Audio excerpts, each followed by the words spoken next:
warahmatullahi wabarakatuh. Selamat datang ya di sharing bersama Marita Ningtyas.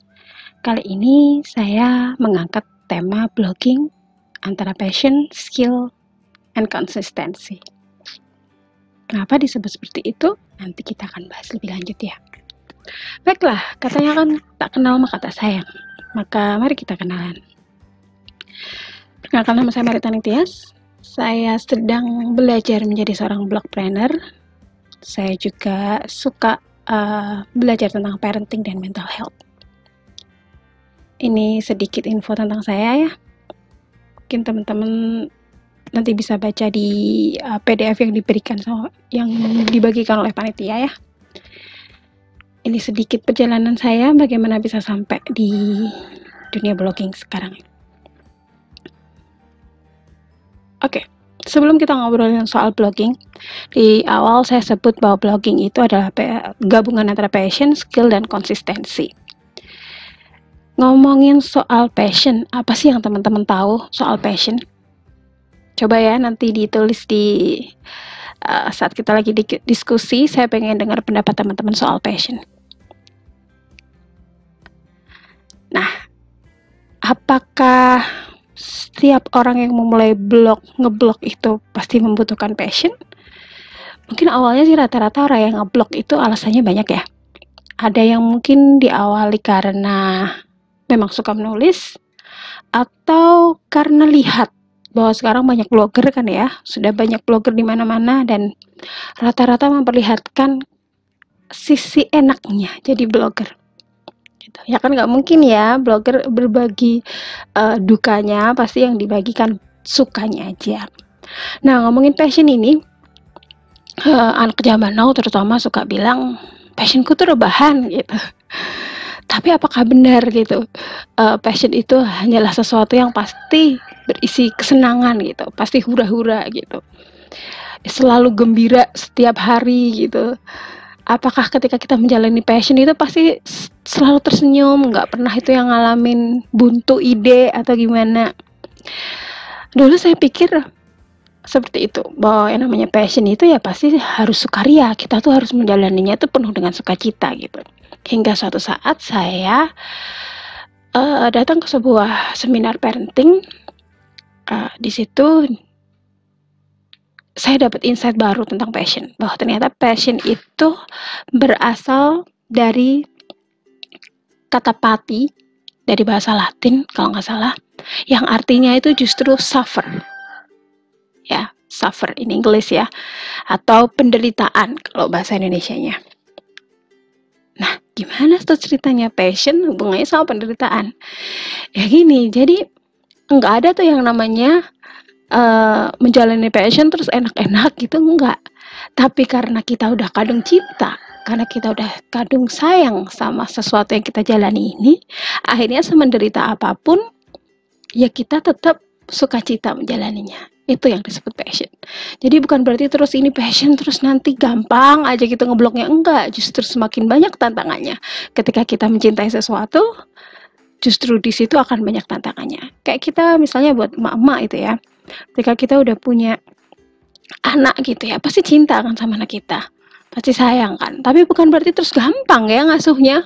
Pasti ada jatuh bangunnya, ada drama-dramanya. Tapi karena kita cinta sama anak kita, ya itu dijalani dengan sukacita. Jadi buat teman-teman yang masih baru mau mulai blogging ini ya, pesan saya, jangan tergiur enaknya saja. Jangan tergiur suka-sukanya aja. Kalau para blogger nge-share yang enak-enak ya seperti itu kan. Sosial media emang tempatnya buat nge-share yang enak-enak. Ngapain yang susah-susah di-share kan kayak gitu. Baiklah, kita akan mulai tentang ngobrolin soal blogging. Ya secara garis besar blog itu ya hampir sama kayak website gitu ya. Tempat kita bisa sharing ide, sharing tulisan. Biasanya website kan itu lebih kayak info global yang nggak ada update sama sekali. Website itu besar, lalu biasanya di setiap website itu ada bagian kecilnya, ada salah satunya blog gitu kan. Cuma kalau blog yang dijalankan oleh seseorang itu biasanya lebih ke personal blog ya, karena kan dikelola perorangan dan biasanya tulisannya juga tulisan-tulisan personal gitu. Kalau blogging berarti aktivitas yang berkaitan dengan blog. Apakah blogging hanya soal tulis menulis aja? Perlahan teman-teman akan belajar bahwa ternyata blogging itu sangat luas, nggak cuma soal nulis artikel aja. Nah, kalau ngobrolin soal manfaat, banyak banget ya. Ada yang nyalurin hobi, tadi seperti yang aku bilang. Ada yang mengawali blog itu karena memang suka nulis gitu kan. Terus daripada nulis cuma di diary gitu, hari gini masih nulis pakai diary. Memang masih ada sih, cuma karena kadang kan memegang pena dan menyiapkan kertas gitu lebih effort daripada memegang handphone zaman now ya. Kadang kita sambil tiduran aja gitu bisa tetap sambil megang notes di handphone gitu, atau buka blog kita di handphone gitu. Jadi karena kita nulis lewat dunia digital sekarang jauh lebih gampang daripada nulis yang benar-benar memegang pena gitu kan. Terus dari blogging kita juga bisa mengutarakan opini, ide. Ini bedanya kita sama jurnalis gitu. Kalau jurnalis nggak boleh itu menuliskan tentang ide mereka, menuliskan tentang opini mereka gitu. Makanya biasanya jurnalis juga punya blog, biar mereka bisa menulis hal-hal yang sesuai pendapat mereka, nggak cuma nulis-nulis kata prof ini, kata prof itu gitu kan.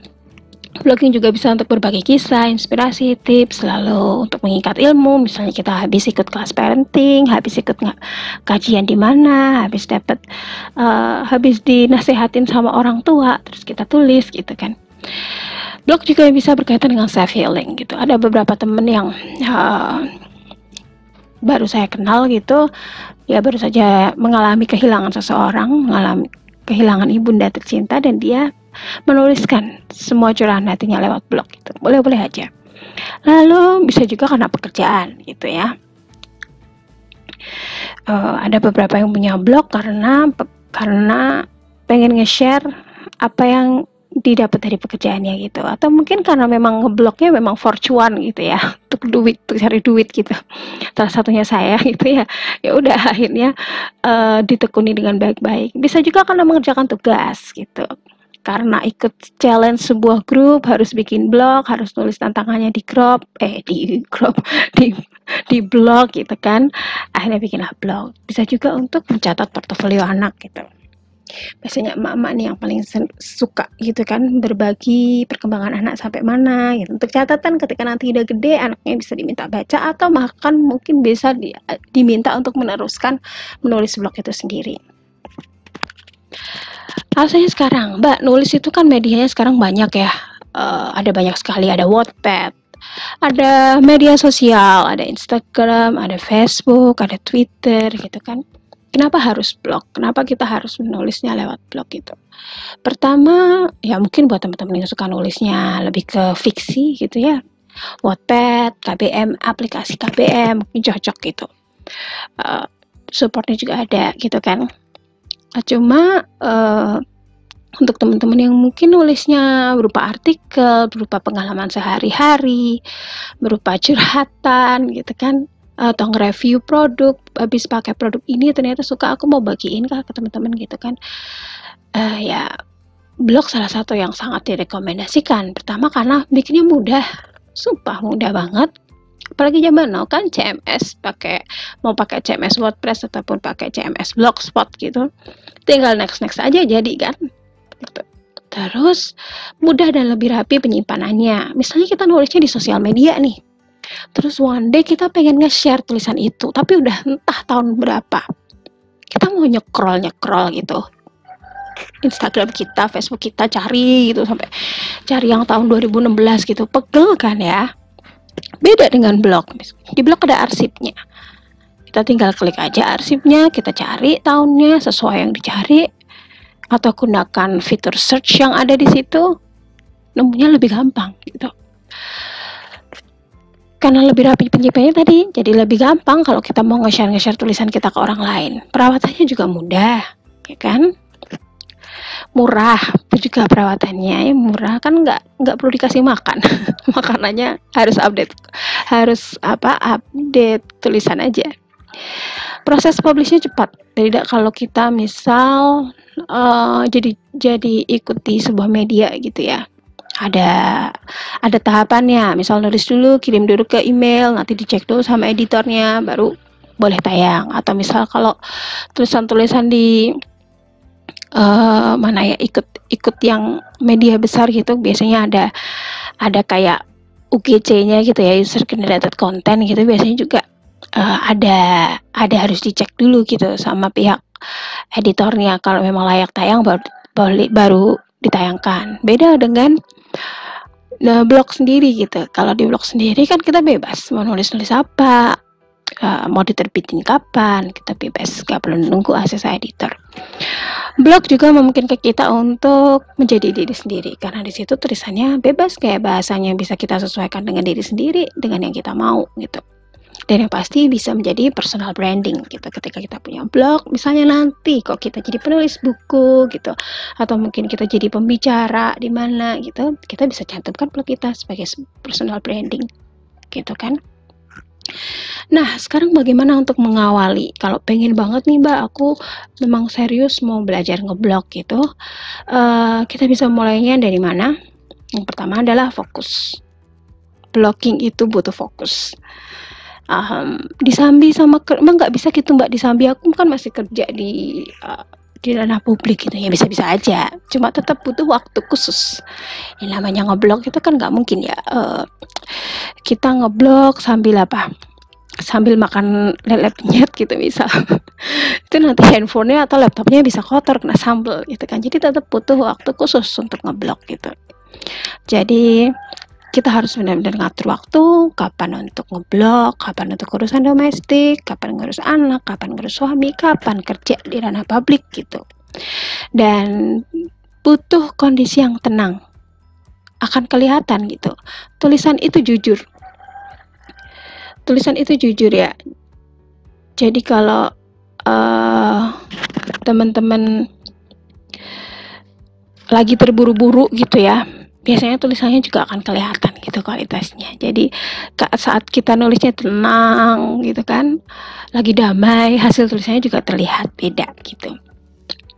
Nah, masih berkaitan sama fokus, kita juga harus fokus dalam memilih platform blog yang pertama. Jadi masih berhubungan, selain bagaimana biar ngeblog kita bisa fokus itu, yang pertama adalah kita harus pilih platform blog.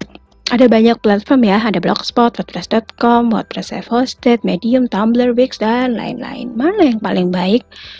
Enak yang mana? Itu beda, orang yang ditanyain bisa beda pendapat. Buat saya mungkin Blogspot nyaman-nyaman aja gitu. Tapi buat orang lain, wah enakan WordPress self-hosted dong, fiturnya lebih ini dan itu gitu. Jadi bagaimana cara mencari yang paling nyaman? Ya coba. Kalau saya coba satu persatu. Saya udah ada blog. Saya pernah ada blog di Blogspot, di WordPress.com ada, WordPress self-hosted ada, Medium juga buat, di Tumblr juga ada, Wix juga pernah buat. Jadi saya rasain mana yang paling nyaman, mana yang paling enak, mana yang paling cocok digunakan gitu. Itu yang digunakan. Jadi jangan hanya ngikutin kata orang lain, katanya ini enak gitu, tapi cobalah dulu. Coba dan cari tahu kekurangan dan kelebihan mereka. Gak ada, menurut saya ya, gak ada platform yang benar-benar terbaik. Setiap platform pasti punya plus minusnya masing-masing. Gitu. Lalu ngobrolin soal kalau udah dapet nih, kalau udah nemu nih platformnya, oke, bikin blog lah, misal di Blogspot gitu ya. Biasanya yang pertama kita lakukan adalah membuat tampilannya jadi bagus gitu ya, meskipun gak ada tulisannya, yang penting tampilannya udah kece dulu gitu, ketika orang akses blog kita udah cantik gitu lah ya. Nah, biasanya itu berhubungan dengan template namanya. Nah, kalau blog yang templatenya bagus itu gimana? Kalau awal-awal dulu saya ngeblog nih, saya sukanya pokoknya yang cantik gitu, yang ada bunga-bunganya di mana-mana gitu. Biasanya cewek itu kan estetisnya gitu dihitung gitu. Tapi ketika udah belajar semakin kesini, yang pertama saya cek ketika ganti template adalah Google friendly nggak nih templatenya, sesuai yang direkomendasikan atau diinginkan Google enggak nih? Ini ada hal-hal yang harus diperhatikan juga. Terus habis itu template-nya ramah nggak buat pembaca? Misalnya kita milih template yang gelap gitu, template-nya gelap, tulisnya putih gitu. Ini kira-kira nyaman nggak buat mata pembaca gitu. Terus minimalis gitu ya, jangan terlalu banyak widget, jangan terlalu banyak warna juga, warnanya juga kalau bisa nggak nyorot di mata gitu, pokoknya enak dibaca lah ya. Terus kita juga harus memperhatikan loadingnya, cek kecepatannya.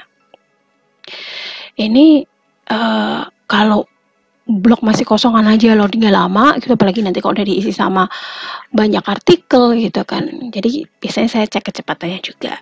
Jangan lupa kalau udah mulai banyak nulis, banyak berbagi konten gitu ya, kalau misalnya teman-teman nambahin gambarnya juga harus dicek ukurannya, jangan terlalu besar biar nggak berat. Yang paling direkomendasikan sih template itu background tulisannya putih dan tulisannya warna hitam ya. Jangan lupa juga cantumkan halaman about, karena di situ menjadi info buat pembaca siapa sih pemilik blognya gitu. Beneran orang yang bisa dipercaya nggak nih? Ada beneran orangnya nggak nih gitu. Jangan lupa navigasinya mudah, jadi orang kalau misalnya mau cari topik yang lain atau cari artikel yang lain gampang. Terus fontnya itu perhatikan juga yang gampang dibaca, jangan yang blungker-blungker. Mungkin kalau judul gitu it's okay ya, tapi di tulisannya itu jangan sampai yang pakai handwriting gitu, kadang susah dibaca, jadi mending pakai yang biasa-biasa aja. Berikutnya lagi yang berkaitan sama fokus saat ngeblok adalah niche sebenarnya ya, topik istilahnya, ada topik. Secara garis besar itu ada dua, jadi gado-gado atau biasanya sih kita sebutnya lifestyle, atau yang spesifik. Jadi bagus yang mana mbak gitu, tergantung kita tujuan ngebloknya apa. Kalau kita tujuan ngebloknya cuma mau share-share aja, kita seneng ya gado-gado, nggak masalah gitu. Enaknya milih gado-gado atau lifestyle niche itu adalah kita bebas mau nulis apa aja, mau nulis kesehatan ayo, mau nulis tentang review produk ayo, mau nulis tentang teknologi ayo, mau nulis parenting juga ayo gitu kan. Tapi kalau kita udah milih satu topik yang segmented gitu ya, misal kita milih cuma parenting gitu ya, ya udah berarti kan kita nulisnya cuma itu aja yang berkaitan sama pengasuhan, sama pendidikan anak. Milih niche ini gimana gitu, mungkin kalau buat teman-teman yang baru mulai ngeblog ya jangan langsung profit oriented gitu, karena kalau kita profit oriented tapi ternyata niche-nya kita nggak suka, akhirnya nggak nulis-nulis, akhirnya nggak berkembang gitu. Kita bisa cek, kenali dulu yang kita suka apa sih. Misalnya kita sukanya nanam-nanam nih ya, kita bisa mulai itu ngeblog dari hal-hal yang berkaitan sama tanaman, sama kebun gitu kan. Kalau sukanya tentang parenting ya tadi bisa dimulai dengan parenting gitu. Rata-rata ya kalau yang personal blogger itu memulainya dari gado-gado, dari blog dengan banyak topik. Tapi ketika mereka udah menjalani mungkin setahun 2 tahun, mereka baru klik, oh ternyata aku tuh paling demennya topik yang ini gitu. Akhirnya di artikelnya dia meskipun gado-gado ya paling banyak artikel temanya yang di situ gitu. Atau mereka biasanya bikin satu lagi blog yang khusus buat satu topik gitu aja gitu. Selanjutnya adalah mengenali senjata. Banyak sekali saya bertemu teman-teman yang udah ngeblog cukup lama tapi ternyata nggak kenal sama senjatanya. Senjata di sini adalah dashboard, atau kalau di WordPress itu WP adminnya gitu ya. Dashboard ini adalah ruang kerjanya blogger gitu. Di situ kita ngedit tulisan, menulis, terus ngasih gambar, nyeting SEO-nya, terus nyeting komentar dan lain sebagainya, ngecekin komen, ngapusin komen di situ. Cuma seringkali mereka nggak belajar fiturnya tuh ada apa aja, buat apa aja. Akhirnya ya kadang nggak ngerti gitu loh, ini harusnya disetting nih komennya gini, nggak ngerti di mana mbak itu settingnya gitu. Nah makanya buat teman-teman yang baru mau mulai ngeblog, kenalilah ketika blognya udah jadi, benar-benar dikenali dashboardnya, dikenalin, dibukain satu persatu ini fungsinya buat apa ya, fitur ini buat apa ya. Karena cuma dengan seperti itu teman-teman ngeblognya jadi lebih lancar. Nah, tip yang kedua adalah tahu apa yang harus kita lakukan dan lakukan apa yang kita tahu. Ya, jadi ini tuh untuk menghindari kemacetan saat proses menulis, mendadak blank, acak adut. Yang bisa dilakukan adalah yang pertama mencari ide. Ya kan, sebenarnya kalau dibilang buntu ide itu seharusnya enggak, karena setiap detik itu sebenarnya ide di mana-mana. Tinggal kita mau nggak menangkap ide itu. Dan seringnya itu kalaupun udah ditangkap, kita suka membiarkannya lepas. Kenapa? Karena nggak dicatat. Pernah nggak sih lagi naik motor tuh tiba-tiba lihat sesuatu yang menarik, wah bagus tuh nanti aku tulis sampai rumah lupa. Jadi gimana? Catat bawa buku catatan atau pakai handphone di notes ya. Begitu kita ngelihat hal yang menarik, berhenti dulu motornya, tulis dulu. Ide itu mahal, jangan sampai dibiarin terbang gitu. Setelah idenya dapat adalah buat mind mapping. Nanti biar enggak gerambiang ya, biasanya kalau apalagi tipikal yang seperti saya, kalau nulis nggak bisa pendek gitu, suka kemana-mana gitu. Nulisnya apa tapi jalan-jalan dulu kemana. Nah itu biar memagari, biar tulisannya tetap pada relnya adalah kita bikin mind mapping. Tema tulisannya ini kita bikin poin-poinnya dulu, yang mau disampaikan apa gitu. Dari situ nanti di breakdown lagi subjudulnya apa, terus tuliskan sampai selesai. Ya, ini PR juga nih buat teman-teman yang baru mulai nulis biasanya baru nulis satu paragraf dibaca, kok jelek hapus, bikin satu paragraf lagi jelek hapus gitu, terus aja nggak kelar-kelar. Makanya kalau nulis ada 2 tahapan, yang satu tulislah pakai hati, begitu ada ide keluarin semua sampai selesai, baru yang kedua tahapan kedua nulislah pakai otak, diedit, dibaca lagi, dibaca ulang, ada typo nggak ya, kalimatnya asik nggak ya, kayak gitu. Jadi jangan satu paragraf berhenti, baca ulang, hapus, tulis lagi, tapi tulis dulu sampai kelar, sampai tuh ide bener-bener mentok, udah nggak ada yang perlu ditulis. Kalau perlu diendapkan dulu, kalau enggak dicek dulu ada typo atau enggak baru dipublish, kayak gitu. Setelahnya nih, kalau ide udah ditulis, udah dipublish gitu kan, aduh kok belum ada itu ya, atau misal mampet gitu idenya, tetap mampet gitu, nggak dapet ide-ide. Nah, teman-teman bisa main ke blog orang lain. Kita bisa main ke blogger-blogger yang lain gitu, ke rumahnya blogger-blogger yang lain, rumah mayanya ya. Karena biasanya dari blog walking itu kita bisa dapet ide tulisan juga. Misalnya kita nggak suka nih atau nggak setuju dengan pendapat blogger ini, daripada kita main debat di komentarnya si lapaknya si mbak gitu atau si emas kan, itu mending kita bikin tulisan yang memang sesuai dengan kita gitu. Terus dengan blog walking juga kita itu bisa belajar, oh ternyata mbaknya ini udah jalanin SEO, aku mau belajar teknik SEO dari dia. Kita juga bisa ngelihat template gitu kan, suka panen templatenya blogger yang ini seperti ini, blogger yang ini kayak gitu. Blog walking itu juga bisa membangun network dan branding gitu. Jadi saat kita meninggalkan komen, si yang dikunjungi ini akan jadi tahu, oh ternyata ada yang namanya blogger namanya Marita.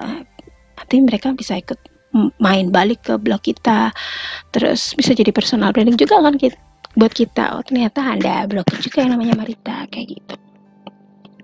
Nah ini adalah beberapa adab yang harus teman-teman tahu terkait blog walking gitu ya. Jadi saat kita lagi main di blognya orang lain, namanya main di rumah orang ya kan, gak mungkin cuma kulon udah ya pulang gitu kan, enggak kan, tunggu ngobrol dulu gitu. Juga kalau kita ke rumah mayanya para blogger, stay di halaman yang mau kita komentarin itu, terus bener-bener dibaca gitu, jangan karena keburu-buru gitu terus akhirnya ujung-ujungnya komentarnya cuma terima kasih, manfaat sekali, itu biasanya kami udah ya, kalau dapat komentar kayak gitu kami sudah bisa nebak ini pasti baru nih ngebloknya.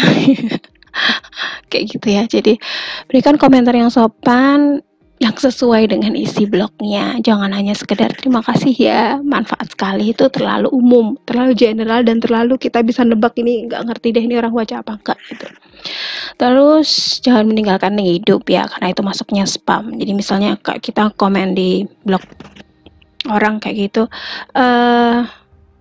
kunjungin balik dong ke blogku www.maritaningtias.com, itu nggak boleh ya. Ada teknik sendiri bagaimana kalau kita mau di kunjungin balik, tapi tidak dengan meninggalkan link hidup di kolom komentar. Terus kalau ada masukan, ada saran atau kritik gitu, sebaiknya sih lakukan secara japri ya.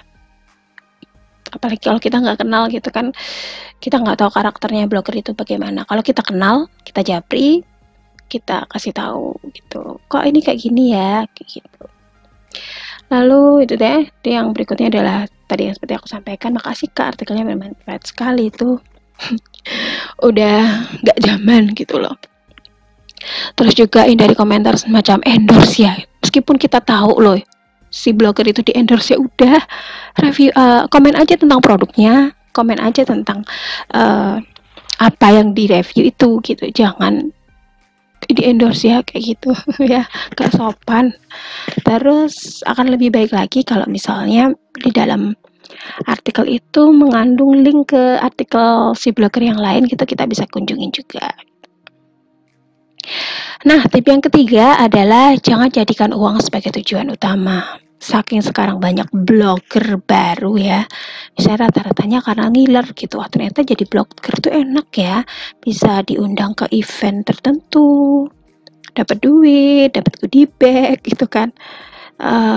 Jangan jadikan, ya boleh-boleh aja sih jadiin cuan sebagai tujuan utama, tapi kalau saran saya, apalagi sebagai personal blogger ya, bukan yang misalnya kayak kita emang maunya AdSense gitu, ngejar AdSense atau ngejar emang mau beternak blog gitu. Kalau udah di tahapan itu beda kasus ya, memang pastinya cuan itu jadi tujuan. Tapi ketika kita baru memulai karena kita mau suka menulis, suka mau nge-sharing sesuatu yang bermanfaat gitu, jangan jadikan itu sebagai tujuan utama. Kenapa? Karena kalau kita udah ngejarnya cuma duit aja, biasanya baru jalan sebulan 2 bulan ngelihat temennya, loh tuh temenku itu ngeblognya tahapannya sama loh dan sama aku gitu. Sejak awal barengan loh ini startnya sama aku, tapi kok dia udah dapat kerjaan, udah dapat job dan ini sebagainya, kok aku belum. Akhirnya ngelokro, akhirnya blognya nggak diupdate, akhirnya berhenti dah, gak semangat lagi, males aku update, gak dapat job kayak gitu. Tapi kalau kita ngeblog dengan hati, kalau kita ngeblognya lillahi ta'ala gitu ya, memang benar-benar mau sharing apa yang kita tahu, sharing apa yang kita alamin gitu, insya Allah akan menyentuh juga hati banyak orang. Sesuatu yang dikerjakan pakai hati pasti juga akan menyentuh hati gitu. Dan insya Allah ketulusan itulah yang akan dibayar dengan rezeki Allah yang berlipat-lipat, salah satunya dari sisi materi. Tapi dengan kenal sama blogger, networking gitu, itu juga salah satu rezeki Allah ya. Jadi nggak selalu bisa dihitung dengan cuan. Selanjutnya, peluang dari blogging itu apa aja sih? Banyak ya, ada placement konten. Placement konten itu biasanya artikelnya disediakan sama klien, terus kita tinggal publish di blog. Sementara kalau job review itu biasanya diundang ke event, lalu disuruh menuliskan tentang event itu, atau kalau event itu share tentang produk, kita tulis tentang produk itu. Bisa juga nge-review jasanya orang atau nge-review produk gitu. Lalu bisa dengan buzzing, biasanya itu blog itu sepaket sama sosial media gitu. Nah, selain nulis artikelnya di blog, biasanya kita juga disuruh sosial media, campaign tentang apa, misal tentang penggunaan kental manis gitu, penggunaan kental manis yang tepat gitu, atau bahwa kental manis itu bukan susu, itu misal campaign seperti itu gitu. Selalu dari kompetisi blog, lumayan juga loh kalau ditekunin. Tapi aku ikut kompetisi nggak pernah menang mbak, ya nggak apa-apa gitu. Biasanya dari 100 kompetisi yang kita ikut, nyantol 1 juga alhamdulillah kan. Gitu kan. Yang pasti yang harus kita yakini adalah rezeki itu nggak tertukar gitu. Lalu ada AdSense. AdSense itu berarti kita nampilkan iklannya di blog kita. Yang selanjutnya adalah pemasangan banner. Jadi misal ada orang yang pengen ngiklan tapi nggak dari AdSense, jadi benar-benar cuma email ke kita pengen produknya atau jasanya ditampilkan di blog gitu. Nah itu nanti dia nyediain banner untuk dipasang di blog kita, itu bisa juga. Selanjutnya gimana ya Mbak, aku udah ngeblok lama nih sebenarnya, cuma aku nggak tahu tuh kalau ada peluang-peluang kayak gitu dari blog gitu, kok aku baru tahu gitu. Nah gimana sih biar kita dapat peluang dari blog? Yang pertama biasanya usia blog minimal 6 bulan dan sudah top level domain. Ya, top level domain itu yang belakangnya .com gitu ya, maritaningtest.com, blogspedia.my.id gitu. Nggak lagi pakai embel-embel blogspot.com, wordpress.com kayak gitu. Emang nggak bisa ya Mbak kalau nggak TLD terus nggak dapat job? Bisa aja. Tapi dengan catatan teman-teman ngeblognya udah lama dan udah kredibilitasnya itu udah diakuin sama klien dan brandingnya udah oke. Saya ada kok temen yang dia nggak TLD tapi emang dia ngeblognya udah lama banget, udah kayak kok di Semarang itu dia udah sesepuhnya blogger gitu dan klien udah kenal dia banget gitu. Jadi meskipun dia nggak .com, brandingnya dia udah dapet gitu. Terus sudah ada postingan minimal 30 dan update-nya rutin ya, misalnya dalam sebulan itu minimal ada 1 kali postingan gitu. Value blognya baik, ada domain page, page authority, domain rating dan lain-lain. Ini khusus untuk Alexa sekarang udah nggak dipakai, udah kukutan sejak tahun ini. Terus biasanya juga punya minimal traffic, jadi pengunjung blog itu berapa gitu. Ada yang minta minimal 5.000 setiap bulan, ada yang minta 10.000, tergantung kliennya ya. Terus juga biasanya dilihat juga di sosial medianya aktif atau enggak. Tipe yang keempat adalah learn under fire. Ya berjuanglah dengan penuh semangat. Never jump right into a writing process including blogging without any thought or planning. However, don't spend days, months, or years waiting to execute. Don't wait for a good mood. Learn from your mistakes. Jadi, ya jangan pernah kita memulai proses penulisan termasuk juga blogging ya tanpa ada perencanaan. Ya, meski kayak gitu, bukan berarti kita juga ngabisin waktu untuk berencana doang tapi nggak dilaksanain gitu. Maksudnya kita ngobrolin ide doang tapi nggak nulis itu juga nggak boleh. Jadi maksudnya itu jangan nunggu mood yang bagus gitu. Mood itu dibentuk bukan dicari. Terus belajarlah dari kesalahan-kesalahan yang sudah lalu. Gimana caranya biar ngeblognya lebih enak gitu? Pertama bisa dengan bikin content plan. Content plan itu macam-macam ya, bisa yang bulanan. Kalau saya biasanya bikin yang bulanan aja, dari sebulan saya bikin rencana-rencana, saya riset dulu kata kunci yang pengen saya garap di bulan ini apa aja. Terus kita juga bisa setting, misalnya sebulan itu kita posting seminggu sekali kah, seminggu 2 kali, atau setiap hari, atau 1 minggu cuma 4 kali, jadi seminggu sekali gitu. Monggo, setiap orang pasti punya kebutuhan dan kemampuannya masing-masing, jadi nggak bisa disamaratakan gitu. Tapi kalau ditanya yang ideal berapa? Yang ideal ya paling enggak 1 bulan ada postingan, jangan sampai kosong melompong gitu. Terus kalau mau pakai cara peternak AdSense ya, peternak blog yang pakai AdSense, dulu saya pernah kerja sama orang yang beternak blog itu. Ketika pertama kali bangun blog barunya itu minimal diisi sehari 5 postingan. Tapi kalau nggak sanggup ya minimal lah sehari 1 postingan untuk blog-blog baru ya. Kenapa? Biar Google-nya itu kayak dapet sinyal gitu loh dari blog kita. Oh, ada blog baru namanya ini. Nah, kalau kita hari ini posting lagi 3 bulan ke depan gitu, Google-nya bingung ini beneran blog baru atau ini iseng atau serius nggak sih ngeblognya gitu.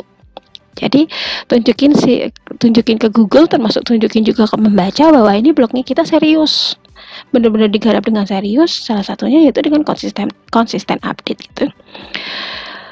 Terus biasanya di content plan itu juga aku nulis temanya apa aja yang mau ditulis, terus referensinya dari mana, dari artikel mana, atau dari buku mana, atau dari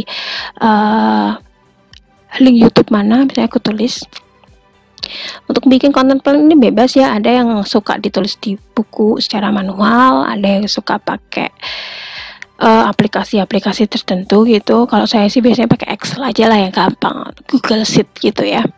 Ya, persiapan yang matang adalah setengah jalan menuju kesuksesan. Lalu tip yang kelima adalah build your personal branding gitu. Banyak orang yang bilang atau yang tanya kayak gini, Mbak, aku udah ngeblog tapi kok itu ya nggak ada yang datang ke blogku, yang ngunjungin kayaknya cuma aku sendiri deh gitu. Pertanyaannya, apakah orang lain tahu kalau teman-teman punya blog? Apakah teman-teman pernah nge-share blognya di sosial media atau at least di status WA lah? Atau mungkin dimunculin tuh di sosial media, kan ada tuh ya kolom website gitu, dimunculin nggak di Facebooknya, di Instagramnya, di TikToknya, dimunculin nggak gitu? Kalau enggak ya siapa yang tahu gitu kan? Kayaknya sosial media dan blog itu nggak bisa dilepasin, mau nggak mau tetap ada lah satu sosial media yang kita aktif di situ gitu ya. Kita bisa update dengan postingan-postingan positif, at least ya bikin story gitu ya. Bisa story-nya tuh bisa diambilin dari postingan kita gitu. Kita share terus nanti di belakangnya setelah beberapa slide gitu baru deh kita kasih link postingan kita kayak gitu. Terus sekarang itu banyak klien yang juga memantau sosial medianya gitu. Jadi buat teman-teman yang suka posting sedikit gak benar gitu postingan sosial medianya, atau mungkin terlalu fanatik pada sebuah golongan tertentu gitu, bisa dikurangin gitu. Kadang ada pihak-pihak yang kurang suka gitu sama blogger yang terlalu fanatik pada apa gitu kan. Terus medsosnya itu jangan dikunci, karena kalau dikunci kan nggak bisa dicek ya. Follower dan engagement sosial media itu juga perlu diperhatikan. Saya sendiri juga belum oke-oke banget sih. Cuma ya berusaha sebaik mungkin, minimal lah posting. Kalaupun nggak bisa sehari sekali ya seminggu ada nyawanya gitu di sosial media. Terus kalau bisa pilihan topik blog itu juga kadang mendukung personal branding kita. Misalnya kita milih personal topik di blognya, kita sering review buku gitu. Biasanya nanti akan dikenal sebagai Mbak ini itu dia review buku yang bagus loh gitu. Atau misalnya kita seringnya tentang parenting atau tentang pernikahan, biasanya nanti kita juga bisa mempengaruhi di tulisan di postingan blog kita di sosmed kita untuk memperkuat branding gitu. Selanjutnya ada soal konsistensi ya. Tadi ini masih berkaitan dengan tadi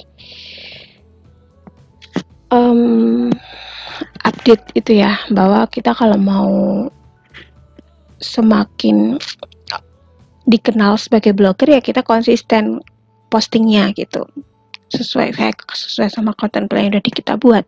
Apakah mau seminggu sekali, sebulan sekali gitu. Terus pokoknya istilahnya jangan sampai sebulan itu bolong gitu ya. Nah ini deh yang sebuah kata penutup, sedikit kata sorry, kita mulai dulu. Kepencet ini ya, bahwa untuk menutup 6 tip tadi yang harus teman-teman tahu bahwa bikin blog itu gampang, tinggal next aja. Tapi yang menantang itu ya update postingan. Ketika blog udah jadi, postingan pertama udah publish, habis itu kapan ada postingan kedua, itu yang menantang gitu. Setelah ada postingan kedua, apakah akan ada postingan ketiga? Atau misal kita udah jalan sebulan jadi blogger, habis itu akankah bulan kedua kita akan tetap konsisten? Itu yang menantang. Nah, salah satu tips agar kita istiqomah ngeblog adalah gabung dengan komunitas blogger. Karena di situ nanti kita akan kumpul ya sama sesama blogger, kita bisa saling menyemangati, saling blog walking, saling belajar bareng-bareng gitu. Baiklah, jadi gimana? buat teman-teman yang baru memulai ngeblog. Yang pertama adalah kuatkan niat. Niatkan lillahi ta'ala, lillahi ta'ala, Masya Allah, belibet sampean. Ya, mulai dengan niat lillahi ta'ala, kan katanya semua itu tergantung niat gitu ya. Kalau niat kita tulus, niat kita ikhlas, insya Allah juga nanti jalannya juga akan dipermudah gitu. Niatkan untuk bisa berbagi inspirasi dan manfaat. Bahkan kalau kita nggak bisa ngasih inspirasi, setidaknya tulislah sesuatu yang menghibur, yang bikin orang senang, yang bikin orang itu aha gitu ketika baca tulisan-tulisan kita gitu. Kalau pilih platform tadi ya, pilih platform yang sesuai, yang nyaman buat teman-teman. Terus mulai nulis deh. Ya, begitu udah jadi blognya, udah langsung nulis aja. Posting, publikasikan ke sosial media, gabung dengan komunitas-komunitas blogger. Ada banyak banget ya, ada ODOP Squad Blogger, BRT, blogger perempuan, dan lain-lain. Silahkan dicari, ditemukan mana rumah yang paling nyaman buat teman-teman. Nah, ini adalah 9 kemampuan minimal blogger yang saya pernah pelajari dari blognya almarhum Pak Dekolik. Sayang beliau, blognya nggak diperpanjang. Sayang banget sih, padahal banyak tulisan-tulisan bagus di sana.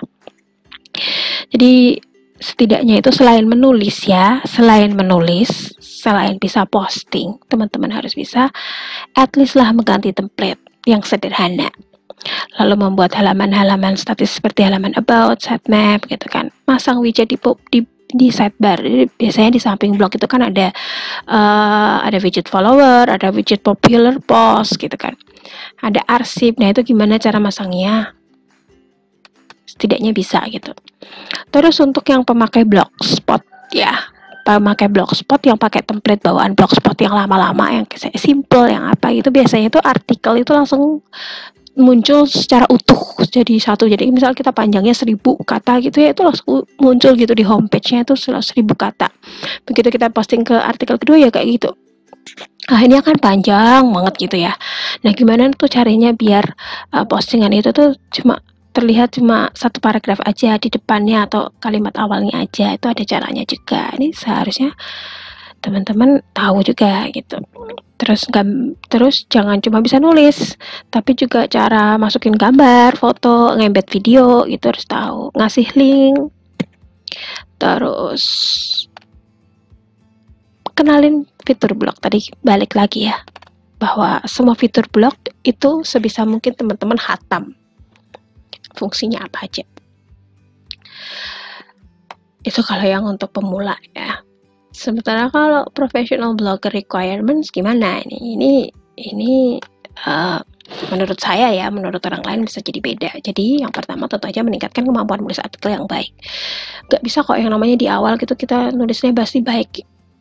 Kan biar bisa jadi ahli kan kita butuh 20.000 jam terbang ya. Nah, kalau kita aja baru nulis baru 1 jam, masa iya langsung kualitasnya langsung baik gitu. Jadi nggak apa-apa, jalanin aja prosesnya gitu. Gak usah tergesa-gesa, nikmatin aja, belajar aja. Semakin kita merasa cupu, semakin kita merasa nggak tahu, semakin kita haus untuk belajar. Tapi kalau kita udah merasa udah oke, tulisanku udah enak banget dibaca gitu ya, kita akan stuck karena kita nggak mau menerima ilmu dari orang lain gitu. Jadi tingkatkan kemampuan menulisnya dengan belajar terus, ikut kelas-kelas yang mendukung skill kita gitu.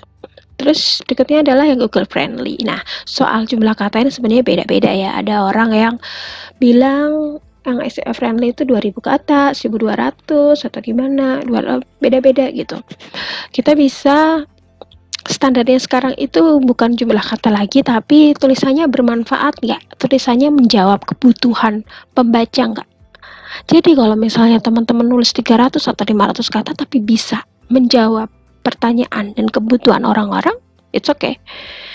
Dan Google tuh biasanya merekomendasikan tulisan-tulisan yang deep, yang menjawab dari A to Z gitu, dari A ke Z gitu. Nggak cuma yang secuplik aja. Jadi semakin lengkap, semakin komplit, dan nggak cuma diulang-ulang aja, itu oke, semakin bagus. Terus mulai kenal beberapa tool yang dibutuhkan seorang blogger. Google Search Console, Google Analytics, Keyword Planner, ada Moz, ada Ahrefs, ada Screaming Frog, banyak banget. Pokoknya semakin kita jegur ke blog, dunia blogging ini makin banyak sekali hal-hal yang ternyata harus kita pelajari. Itulah kenapa tadi, kalau emang kita sudah memilih blog ini sebagai passion, kita siap gak menderita jadi bukan gimana ya, tapi siap gak belajar terus gitu loh. Siap gak sih kita tuh berlelah-lelah, bangun mungkin tidur mungkin cuma 3-4 jam gitu untuk belajar hal-hal yang baru. Siap gak gitu, update wawasan tentang dunia blogging terbaru. Terus akan lebih baik lagi kalau at least kita tahu teknik fotografi dasar dan bikin infografis, bikin video, itu akan lebih keren lagi. Gitu, bikin konten yang menarik itu mulai dari mana? Yang pertama adalah ucapkan mantra Bumbata Buha. Apa kuwi, Mbak? Bumbata Buha itu mantra yang saya temukan untuk menemukan ide, yaitu maksudnya buka mata, buka telinga, buka hati. Jadi kan kadang kita bingung ide dari mata. Ya pertama matanya kita tuh dibuka lebar-lebar. Kita amatin. Di sekeliling kita ada buku apa, ada film apa, ada orang-orang di sekitar kita lagi ngapain tuh diamatin. Telinga juga kita pakai. Kita dengar omongan apa yang kayaknya menarik untuk dibahas, itu catat gitu. Hatinya kita itu juga harus dibuka gitu. Biasanya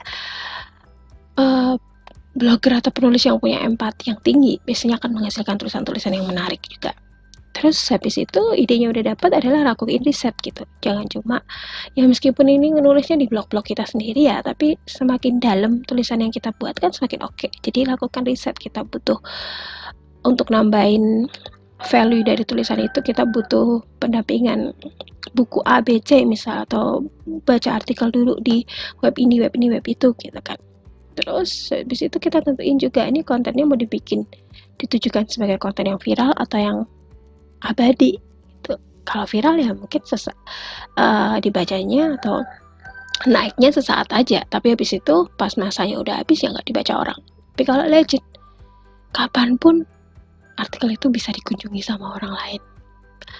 Bisa tentukan referensi, atau kalau kita butuh narsum ya kita wawancara narasumbernya, tentukan judul.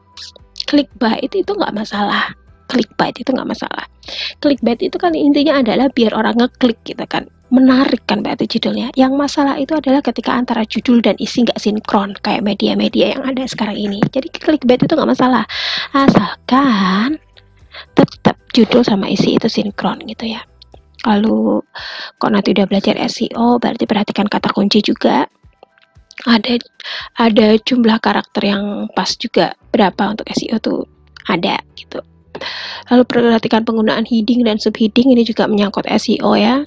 Lengkapi dengan gambar, infografis, sesuaikan dengan panjang artikel. Jadi misalnya nih, artikel kita 500 kata, gambar cuma satu aja gitu nggak masalah ya. Tapi ketika artikel kita 3.000 sampai 4.000 kata, gambar cuma satu aja, kan nggak mungkin, pembacanya capek dong, nyokrol tulisan semua, nggak mungkin mau baca sampai selesai. Jadi kalau misalnya kita tulis 2.000 kata, 3.000 kata ya berarti sesuaikan itu per 100 kata atau per at least per satu subjudul tuh ada gambarnya gitu. Biar membantu pembaca tetap stay dan nggak capek saat baca artikel panjang kita. Lalu gunakan teknik showing don't tell. Itu kalau teman-teman yang biasa nulis fiksi itu udah pernah ikut kelas novel atau cerpen gitu mungkin paham lah ya soal ini. Jadi jangan langsung to the point, terutama buat tulisan-tulisan yang storytelling gitu ya, tapi ada ceritanya dikit gitu buat untuk menguatkan suasana dari tulisan itu. Terus kalau nge-review produk bisa mungkin jangan hard selling tapi soft selling. Jadi sebelum kita masuk ke produknya, kita cerita pengalaman kita, kenapa kita bisa sampai ketemu sama produk ini, bagaimana gitu. Jadi jangan langsung nulisin spek-spek produknya apa, manfaatnya apa, kandungan di dalamnya apa gitu, tapi ceritain dulu pengalaman kita menemukan itu kenapa kita butuh produk itu, kenapa kayak gitu. Oke, sekarang sudah nggak usah nanti-nanti lagi, silahkan dimulai untuk write your original, persuasive, natural, and useful informative content. Ya, jangan dimulai nanti, tapi mulai dari sekarang. Setelah kelas ini usai, setelah teman-teman selesai dengerin saya ngoceh ini, setelah teman-teman nonton video ini, silahkan langsung dimulai nulis ya. Never start a business just to make money, start a business to make a difference ya. Jadi jangan pernah mulai bisnis hanya untuk mendapatkan duit gitu, tapi mulailah bisnis untuk membuat sebuah perbedaan. Begitu juga dengan ngebloklah bukan karena tujuan materi, namun untuk berbagi dan menebar kebermanfaatan pada umat. Ngebloklah untuk membuat perubahan. Agar bisa konsisten dan berkembang dalam ngeblok, skill memang dibutuhkan, namun menemukan passionate dan happiness while blogging juga gak kalah penting. Jadi tadi ya harus ada semangatnya untuk menikmati berdarah-darahnya saat ngeblok, dan juga tetap harus ada bahagianya. Karena tanpa rasa bahagia, kita nanti kalau ngebloknya manyun, tulisan yang dihasilkan juga nggak oke. Itu aja dari saya. Terima kasih. Semoga bermanfaat. Wassalamualaikum warahmatullahi wabarakatuh.